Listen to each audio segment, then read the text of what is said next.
Jake Hollister had spent the last 3 days riding across the dry Arizona plains, guiding the last few cattle back toward the small ranch where he worked. The sun had been hard on him, the dust even harder, and by the time he reached the narrow trail that led toward the San Pedro River, he felt as if the wind itself had scraped away half his strength. His throat was dry, his hands sore from the rains, and his hat carried a thin layer of brown dust that refused to shake off. It had been a long week, and he simply wanted water, shade, and a moment where the world felt quiet. The river was still a mile away, but Jake could already picture the cool sound of running water. He knew the land well enough to trust his horse to follow the slope down toward the trees. Cottonwoods lined the riverbank in soft patches of green, and the late afternoon light made their leaves shimmer like pieces of glass. The sight alone eased something in him. He touched the neck of his horse, Clover, and whispered, "Nearly there, girl." As he reached the lower ground, he slowed his pace. Something felt different still, calm, almost too quiet for that hour. Jake usually expected to hear birds or the rustle of small animals near the river, but instead, the air seemed to hold its breath. It wasn't the kind of silence that warned of danger, but it was unusual enough to make him more alert. He guided Clover through a cluster of trees and let her walk the final few steps by herself. The river came into view, soft running water over smooth stones, a silver ribbon cutting through the land. Jake loosened the reins and let Clover lower her head for a drink. He slid down from the saddle, bent at the knees, and stretched his tired back. All he wanted was a quick rinse of his face and a moment of peace. But before he stepped toward the water, something caught the corner of his eye. Movement. Soft, small, almost hidden. He froze. Not out of fear, but out of respect. The last thing he wanted was to startle someone or something without reason. He slowly turned his head, and that was when he saw her. A woman was kneeling by the river. She was on the opposite side of a small bend, partly shielded by a willow tree, but clearly visible from where he stood. She was washing a piece of clothing in the shallow water, her hands moving carefully and quietly. Her long black hair was tied back with a strip of cloth, and her posture was straight but tired, as if she had been traveling or working for hours before reaching the riverbank. He recognized at once that she was Apache. The patterns on the cloth at her waist and the style of her moccasins told him so. Even from a distance, Jake had met very few Apache people in his life, but he had never had trouble with any of them. Still, he knew better than to assume anything. This land belonged to many people, and respect was the only way to walk through it without causing trouble. What caught his attention more than her presence was the state of the dress she wore. It was torn in several places, not in a way that suggested carelessness, but in a way that showed the fabric had been caught or pulled during something unexpected, maybe rough travel, maybe the sharp branches of desert brush. The tears were not dramatic or dangerous looking, but they showed struggle of some kind, the sort a long journey often created. Jake stayed still, not wanting to disturb her, but she sensed him anyway.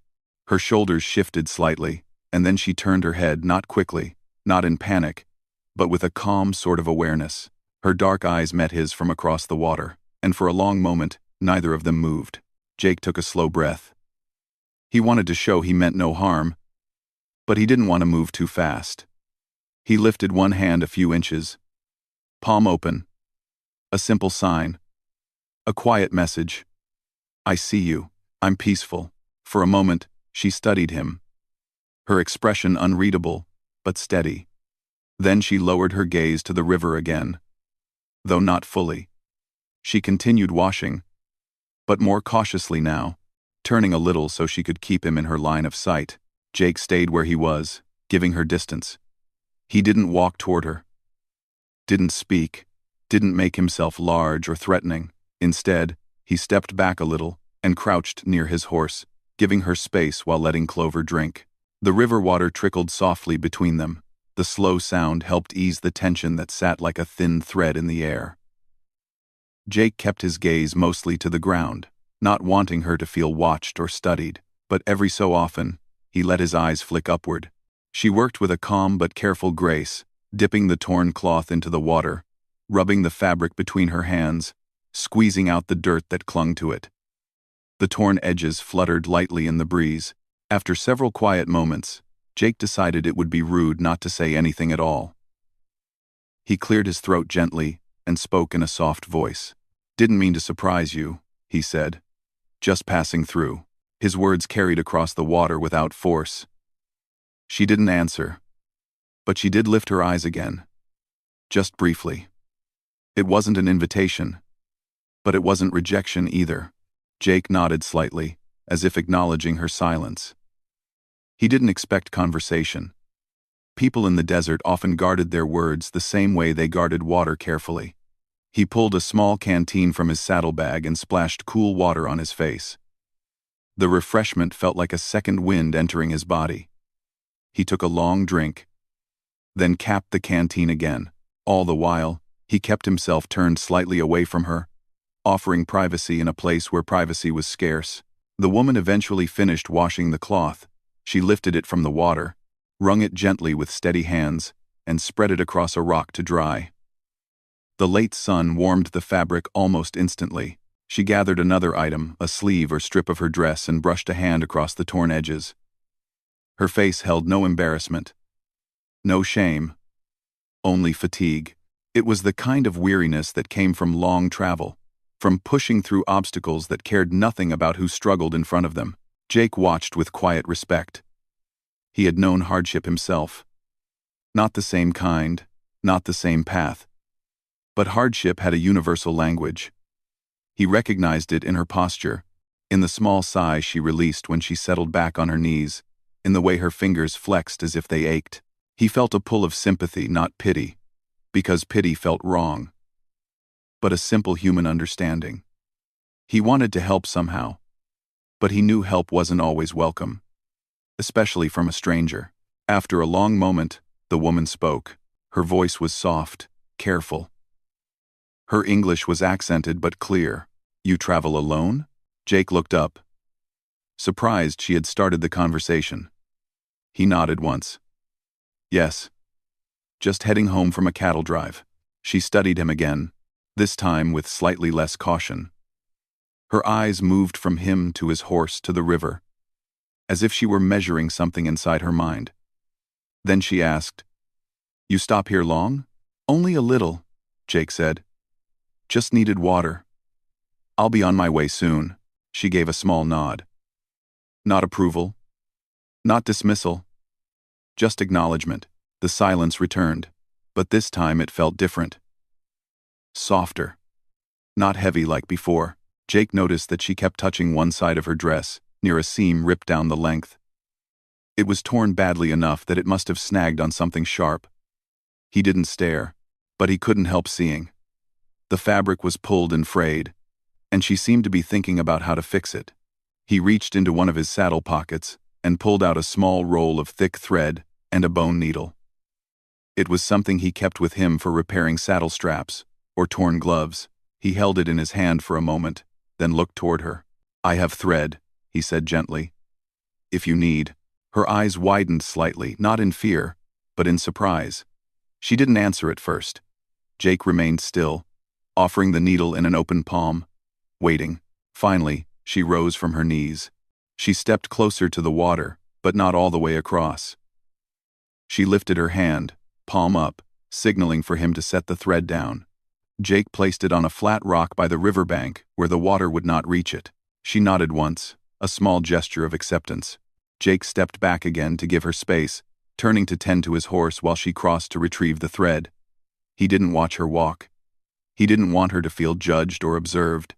When he did glance her way again, she was already back at her place, threading the needle with careful fingers. Clover lifted her head from the water and snorted softly. Jake stroked her neck, calming her. Minutes passed. The river moved slowly. The sun dipped a little lower, casting warm gold across the scene. Jake didn't know how long he would stay. He didn't know if she would want him gone or prefer he remain until she finished her task. He only knew he didn't want to make her uneasy. When she finally spoke again, her voice was steady. "Thank you." Jake looked up. She was focused on the needlework, mending the cloth with small, precise stitches. The thread matched well enough, and the torn fabric slowly began to look whole again. He smiled, not widely, not boldly, just a small, kind expression. "You're welcome." It was a simple exchange, nothing dramatic or grand, but it felt like something had shifted in the quiet space between them. The land, the river, the soft evening light, all of it seemed to settle into a gentle balance. Jake had no way of knowing what path had brought her there or what she would face after she left, but in that moment by the river, two strangers shared a respectful stillness, connected only by circumstance, kindness, and the understanding that sometimes help, even simple help, can change the shape of a day. And as the sun lowered behind the far hills, the calm of the river held them both, asking nothing, offering peace in return. The evening sun warmed the riverbank with soft gold light, making the water shine like a strip of polished glass. Jake stayed near his horse, giving the Apache woman quiet space as she worked with the needle and thread he had offered. He felt no need to rush, and the calm around them felt almost like a gentle pause from the long week he had endured. Clover grazed on a patch of grass near the water, shaking her mane every so often as if enjoying the break too. Jake watched the river flow, letting the quiet settle in his chest. He didn't expect anything more from the moment. People crossed paths in the desert all the time. Some stayed silent, some exchanged short greetings, and some became unexpected company for a few hours. Whatever happened, he simply wanted to be respectful. He was thinking about packing his things when he heard the soft sound of footsteps on the sand. He turned slowly and found the woman standing a few steps away, the mended cloth neatly folded in her hands. She looked calm, but there was a thoughtful expression in her eyes. She stepped a little closer, still keeping a comfortable distance, and carefully placed the bone needle and thread on a flat rock near him. "I finished," she said quietly. "Thank you for the help." Jake gave a small nod. "Glad it was useful." She hesitated, then added, "My name is Nalin." The simple introduction surprised him not because she had spoken, but because offering a name was a kind of trust, especially between strangers from different worlds. Jake straightened a little and touched the brim of his dusty hat. "I'm Jake Hollister," he said. For a moment, neither said anything else. The river spoke softly between them, filling the quiet. Jake sensed she had more on her mind, but she seemed to be choosing her words with care. Finally, Nalin lifted her gaze toward the trees beyond the river. "I was traveling with my family," she said slowly, "but the land changed too quickly. There was water where there should not have been, and we moved in different directions." Jake realized she meant she had been separated from them, but she phrased it gently, without focusing on the hardship. Her calm nature impressed him. She carried herself with strength that didn't shout or demand attention. It simply lived quietly in her movements, her voice, and the way she held her chin steady even after a difficult journey. He didn't want to press her with questions. Whatever she chose to share was enough. "You plan to find them soon?" he asked, keeping his tone soft. Nalin nodded. "Yes. When the sun rises, I will follow the land and the signs they left for me." Jake understood. He had seen groups of travelers leave small markers, stones turned a certain way, branches tied loosely, footprints that pointed instead of wandered. People who knew the land could read those signs as easily as a book. He looked at her mended dress, noticing how carefully she had fixed it. The stitches were neat, steady, almost like she was sewing a story back together. He admired that. Many folks would complain, but Nalin simply worked, making the best of what she had. "You're far from your camp," Jake said gently. "You must have walked a long way." Nalin didn't brag or complain. She simply answered, "The land gives strength when it must." The river helped too. Jake felt a small smile tug at his lips. She spoke of nature the way his grandmother used to, as a friend, rather than something to conquer. It wasn't a way of thinking Jake had grown up with, but he liked hearing it now. He sat down on a smooth boulder near the water and took an apple from his saddlebag. He polished it on his shirt and held it out toward her. "You hungry?" he asked. Nalin looked at the fruit for a moment, considering. When she accepted it, she did so with slow, polite hands, as though taking something valuable. She sat on a nearby rock and took a small bite. For a brief moment, a hint of soft relief crossed her face, maybe the first sign that she felt a little safer. Jake didn't crowd her with conversation. He let her eat peacefully, sharing the quiet of the river as the sun slid toward the horizon. After a while, she asked a question. "You ride far alone?" she said, her voice gentle but curious. Jake nodded. "Most of the time. The ranch I work on isn't big. They only send 1 or 2 hands for a job. This week, it was just me." "It must feel quiet," she said softly. "Sometimes," Jake admitted. "But the quiet isn't always bad." She nodded, as though she understood that very well. Silence, when shared respectfully, could feel like company instead of emptiness. Nalin brushed her fingers over the repaired cloth resting on her lap. "I was planning to fix this later," she said. "I did not expect help today." "Sometimes it's easier with an extra pair of hands," he replied. She seemed to think about that. "Sometimes," she agreed. "But not everyone offers." Jake shrugged lightly. "Doesn't cost me much to help." She looked at him, studying him with calm but clear eyes. The look wasn't suspicious, just thoughtful, as though she was trying to understand what kind of person he was. Jake found himself straightening his posture again without realizing it. She took another small bite of the apple, then said, "I'll walk until the stars grow bright. My family always follows the sky. They look for the moon when they wait for someone." Jake thought about that. "So they'll be searching for you too?" "Yes," she said quietly. "They will look. I will find them." There was such simple certainty in her voice that Jake felt his own shoulders relax. Her confidence didn't feel forced. It felt honest, born from knowing the land and her people well enough to trust them. Night began to gather around the river, soft and cool. A breeze fluttered through the leaves, carrying the smell of earth and fresh water. Jake rubbed Clover's neck and thought about the trail ahead, how long it would take him to return to the ranch. But something told him it wasn't time to leave just yet. "Nalin," he said gently, "do you know where your family might be heading?" She pointed toward the distant hills, her movement slow but sure. "That way, toward higher ground. They would look for a safe place to rest. They know I always find the river first." Jake nodded. "It's getting dark. The trails can be confusing when the light fades. You sure you want to travel at night?" Nalin looked at the darkening sky. "The stars guide well, and the night is cool." He could see her point, but still he felt a small knot of concern. Not fear, just worry, for someone who had already walked so far. "If you travel tonight," Jake said carefully, "I can walk with you a while, just until the path clears. I don't want to crowd you, but it might be safer." Nalin paused. He didn't rush her. She looked at the sky again, then at the river, and finally back at Jake. "You offer kindness," she said softly, "but I do not want to take your time." Jake shook his head. "It's all right. I've got nowhere important to be until morning." She considered this quietly. Then she gave a single, gentle nod. "We can walk together a little." Jake felt a small warmth in his chest. Not pride, not excitement, just a quiet feeling that he was doing the right thing.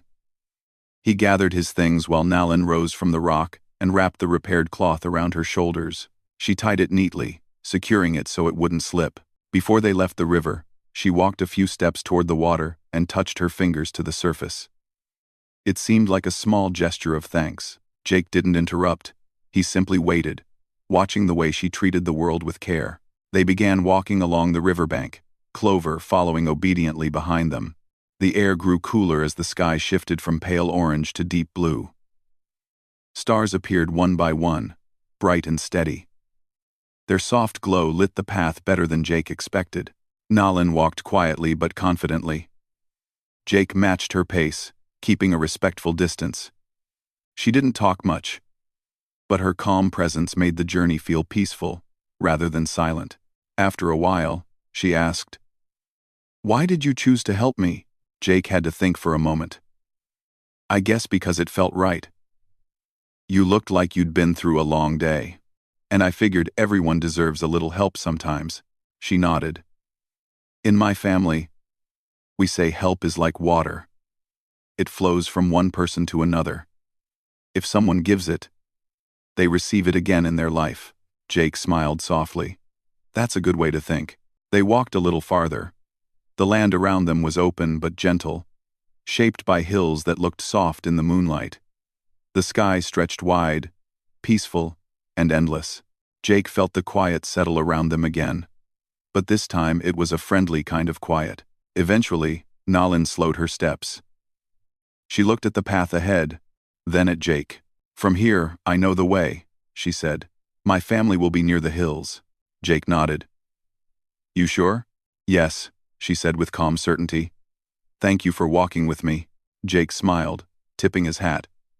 Take care, Nalin. She gave a small, graceful nod, the kind that held sincerity and small gratitude without needing many words.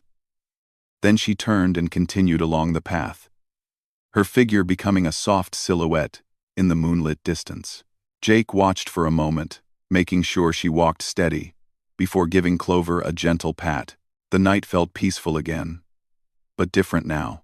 Something quiet had changed, a connection made not through many words, but through small gestures, shared silence, and simple human kindness. Jake took a deep breath, feeling the cool air fill his chest. He didn't know if their paths would cross again, but he knew he would remember this evening by the river for a long time. The night sky stretched wide above Jake as he watched Nalin disappear into the soft blue shadows of the hills. For a moment, he thought he would continue toward home right away. But something in him felt unsettled. Not worried, just thoughtful. The quiet of the land around him seemed deeper than usual, as if the desert itself had paused to listen to something distant. Jake stood beside Clover for a long moment. The horse nudged him gently with her nose, as if sensing his uncertainty. He stroked her neck. Yeah, girl, he whispered. I'm thinking too. He knew Nalin was strong enough to travel on her own, but he couldn't shake the feeling that their crossing paths meant something. Maybe it was just the long week getting to him. Or maybe it was the calm dignity she carried with her. Her presence felt like a small shift in the way he saw the land and the people who lived on it. He waited until the moon climbed a little higher, washing the riverbank in silver light. Then he mounted Clover and started down the path slowly, not really heading for home yet, just letting the night guide him. The desert at night was its own kind of beauty. The air was cool and soft, carrying the scent of sage and earth. The stars looked close enough to reach. Jake felt a rare sense of peace, something he didn't feel often during the long months of work. Even Clover walked with a gentle rhythm, her hooves tapping lightly on the dry ground. As he followed the trail, he kept noticing small things, broken twigs, faint footprints, the way stones were turned. He'd seen these signs before. Nalin's people used them to guide each other. He realized he must be riding along the same direction she had taken. He thought about turning back. But curiosity, not worry, kept him going. He didn't want to intrude on her space or her family, but he wanted to understand the land better through the quiet marks she left behind. It felt like learning a new language, written by the earth. After a while, the path widened into a gentle slope. Far ahead, Jake saw the faint glow of a small fire, soft, steady, not large enough to alarm anyone. He slowed Clover, not wanting to approach too quickly. The firelight flickered behind a cluster of low trees. He heard quiet voices, 2, maybe 3. Calm voices, not arguing or calling out. Jake kept his distance, guiding Clover behind a small rise so he wouldn't be seen as a surprise. He didn't want to intrude or seem like he was spying, but before he could decide whether to ride away, a familiar voice reached his ears. Nalin's. Her tone was peaceful, gentle, and he recognized the soft steadiness in it immediately. It was the same voice she'd used by the river, only now she was speaking in her own language, words that flowed like water, smooth and musical, even though Jake didn't understand their meaning. He felt relief knowing she had found her people, and he was ready to turn back when he heard footsteps approaching. He stayed calm, guiding Clover out into the open so he wouldn't seem like he was hiding. A young man stepped into view, his posture straight but his expression curious, not tense. Jake guessed he might be around his own age, maybe a little younger. The young man raised a hand in greeting, a simple, friendly gesture. Jake returned the gesture with a nod. "You come from River?" the young man asked in clear English. Jake nodded. "Yes. I was making my way home." The young man smiled slightly. "You helped Nalan." Jake shrugged softly, trying not to make a big deal of it. "Just offered a little thread and company. Anyone would have done the same." The young man's eyes warmed with quiet appreciation. "We thank you.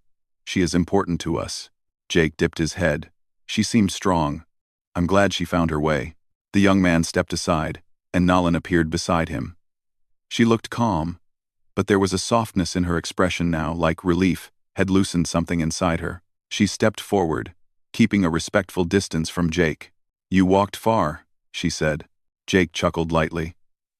"Seems I followed the same trail you did. Didn't mean to, but the land sort of guided me." Nalan gave a faint smile at that. "The land speaks." "You listened." He liked how she phrased things. Simple, yet meaningful. Her brother, or who Jake assumed was her brother, gestured toward their small camp. "You want rest?" he asked. Jake appreciated the offer, but he didn't want to intrude. "I'll be fine. Just wanted to make sure she reached someone." Nalan exchanged a quiet look with the young man, then turned back to Jake. "You walked in kindness," she said. "Our family gives kindness in return. Sit for a short time." Her voice held sincerity, not insistence. Jake felt it would be rude to decline such a genuine invitation. He slid off Clover and looped her reins loosely around a low branch so she could graze. He followed Nalan to the small camp. A tiny fire burned in a circle of smooth stones, giving off a warm glow. Two older women sat nearby, speaking in gentle tones. They looked up at Jake with calm curiosity but smiled politely. Jake removed his hat out of respect. Nalan offered him a place to sit on a smooth log. As he settled down, she handed him a small cup filled with warm herbal tea. It smelled of mint and something sweet he couldn't name. He took a sip, comforting, soft on the tongue. For a while, the camp remained quiet, except for the crackle of the fire and the night breeze stirring the leaves. Jake didn't feel awkward. The silence was peaceful, filled with unspoken understanding. Finally, Nalan spoke. "The land confused us earlier today. Water changed its place. We separated for a little time." Jake nodded slowly. "I saw the torn cloth. Looked like it had been a tough walk." "It was long," Nalan admitted. "But not frightening." She glanced at her family with quiet affection. "I knew they would find me." Jake admired her calmness. Many people would have been anxious or frustrated, but Nalan carried herself with patience that felt natural rather than forced. Her brother added, "She follows the sky better than anyone. It was only a matter of time." The older woman beside the fire smiled warmly, her eyes bright with pride. Jake sensed this was a close family, quiet, steady, and connected to each other in ways that didn't require many words. Nalan turned her attention back to Jake. "You could have ridden away before I spoke to you. But you waited." "Nalan, but you waited.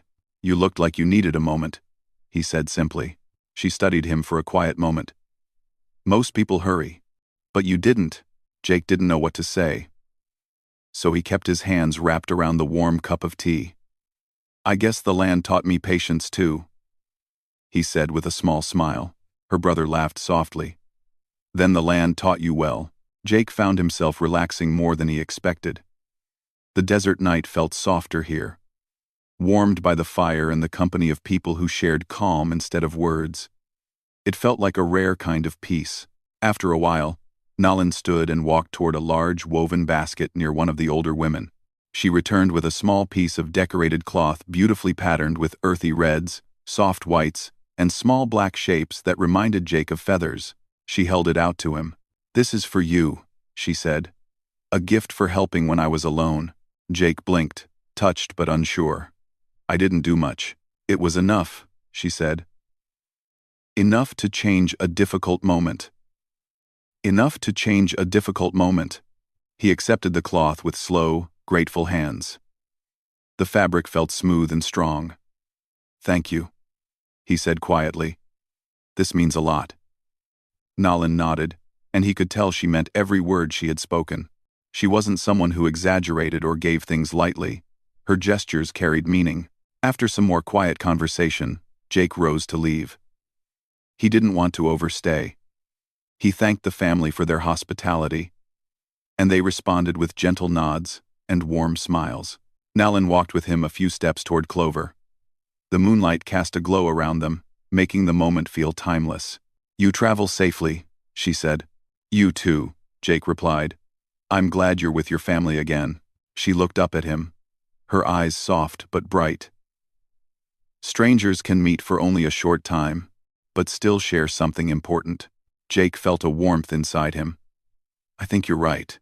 Nalin placed one hand over her heart, a simple, graceful gesture of gratitude, then stepped back to join her family. Jake mounted Clover slowly, holding the patterned cloth carefully. He gave Nalin one last respectful nod, and she returned it.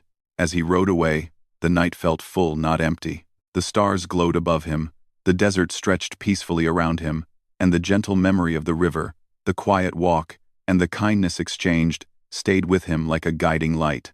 He didn't know where life would take him next. But he knew this night, this unexpected connection, would stay in his heart for a long time. The sky was turning a soft shade of pale gray when Jake finally reached the long stretch of land that led toward his ranch. Dawn's first light touched the edges of the clouds, coloring them with gentle pink and gold. The world felt new, quiet, and cool. Clover walked with a steady rhythm, her breath puffing small clouds of mist in the chilly morning air. Jake felt different inside, not in a loud or dramatic way, but in a quiet, settled way, as if something had shifted gently in his heart. Meeting Nalin and her family had been an unexpected moment of goodness in a long, tiring week. He kept thinking about the patterned cloth she had given him. It rested safely in his saddlebag, folded with care so it wouldn't crease. Every time he thought about it, a soft warmth filled him, not because the cloth itself was valuable, but because it represented a moment of honest connection, a moment where two strangers had met in an open land and treated each other with kindness. Jake reached a familiar spot where the land dipped into a low valley. He stopped Clover for a moment and looked behind him. Far in the distance, the hills where Nalin's family rested were nothing more than small shapes against the horizon, but he could still feel the calm of that campfire. The gentle voices, the way the desert night had wrapped around them like a shared blanket. He touched his hat lightly and murmured, "Safe travels, Nalin." It felt right to say it, even if she wasn't there to hear it. He continued riding home, letting the morning settle in. Birds began calling softly in the trees, and the air warmed little by little. By the time he reached the ranch, the sun had risen high enough to paint the land in warm gold. It was a small ranch, modest, hard-working, not fancy, but it felt familiar and steady. Jake unsaddled Clover and brushed her gently, patting her side with quiet appreciation. "You did good, girl," he whispered. "Long couple days, huh?" Clover snorted softly, as if answering. After taking care of the horse, Jake walked toward the small cabin where he stayed. The wooden porch creaked softly under his boots. When he opened the door, a wave of warm air met him. It smelled like old pine, dust, and a hint of coffee that had soaked into the walls over the years. He set his saddlebag on the table and pulled out the folded cloth Nalin had given him. He sat down on a simple wooden chair and unfolded it slowly, smoothing it out with both hands. The patterns were beautiful, more beautiful than he remembered in the dim firelight. The shapes looked like small feathers floating in the wind, and the colors blended in gentle waves of red, white, and black. He wondered how long it had taken her to make it. He wondered what meaning the designs held, if they told a story, reminded her of a place, or were simply a piece of her skill and patience. He held the cloth carefully, feeling its texture. A part of him wanted to keep it tucked away somewhere safe, but another part wanted to carry it with him, maybe tie it to something he owned so he could always see it. But he didn't decide yet. He just sat there quietly, appreciating the moment. As the morning passed, the ranch began to wake up. Other workers arrived, talking softly, leading horses, checking the fences. Jake greeted them, did his chores, and moved through his day. But his mind drifted back to the river and the quiet walk through the desert. Every so often, when he paused to drink water or adjust a saddle, he caught himself wondering where Nalin and her family were at that moment. Probably moving toward their next resting place. Maybe cooking breakfast over a small fire. Maybe walking under the wide, open sky. He hoped they were safe. He hoped the land was gentle with them. Days passed. The memory did not fade. Instead, it softened into a calm feeling that stayed with him through work, through rest, through every evening he spent watching the sunset from his cabin porch. One evening, Jake was fixing the strap of a saddle when he noticed the patterned cloth again. It was folded neatly on his shelf. He picked it up, feeling the familiar smoothness. In that moment, he felt a small idea forming, simple but meaningful. He tied the cloth to the strap of his saddlebag, letting one corner hang gently, catching the breeze. It wasn't flashy or showy. It was just a reminder, a way to carry a piece of that peaceful night with him wherever he rode. Something to remind him of the quiet strength he had seen in Nalin, the calm wisdom in her voice, and the welcoming warmth of her family. After fastening it securely, he stepped outside to look at the sky. The day was ending, the clouds turning soft orange. Clover grazed near the fence, her shadow long in the fading light. Jake leaned on the fence, letting the moment settle around him. He found himself wondering if Nalin would think of him too, if she would remember the quiet walk by the river or the simple help he had offered. He didn't expect anything, but the thought felt peaceful. A gentle wind passed through the fields, making the grass sway like waves. The cloth tied to his saddlebag fluttered slightly, catching the last rays of sunlight. Jake smiled. It felt like the land was whispering something, a reminder that life is full of unexpected meetings. And sometimes those small moments become stories you carry forever. Weeks went by, and ranch work continued, as always, mending fences, guiding cattle, long rides across open land. But Jake felt different inside. More patient, more aware, more open. He found himself noticing the small signs of the land, how stones turned after rain, how certain plants leaned toward water, how tracks revealed the quiet stories of passing animals. He realized he had learned something from Nalin without her ever trying to teach him. That the land didn't just exist beneath his feet.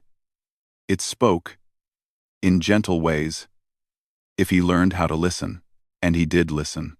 One cool morning, Jake rode toward the northern pasture to check on a few straying cattle. The patterned cloth fluttered softly on his saddlebag. While riding along a familiar ridge, he spotted footprints, soft, light, thoughtful steps. They reminded him of the prints he had followed near the river. He frowned softly, not in worry, but in curiosity.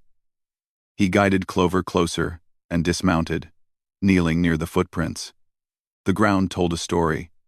Someone had walked with steady, patient rhythm. The prints faced toward the hills, the same direction Nalin had traveled that night. Jake stood slowly, looking out across the open land. He didn't see anyone, but the world felt wide and connected, as if paths were meeting even when people didn't.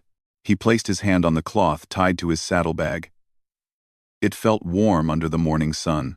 Even if he never saw Nalin again, the memory of their paths crossing would remain with him, quiet, meaningful, woven into the fabric of his days like the patterns on the cloth she had given him. Jake mounted Clover and continued his ride, the gentle wind brushing against his hat. The land stretched wide before him, full of stories waiting to happen. And somewhere, far beyond the hills, Nalin moved through the world with the same calm grace she had shown at the river. Guided by the sky, the land, and the quiet strength that lived in her heart. Jake didn't know when or if their paths would cross again, but he carried the memory with him.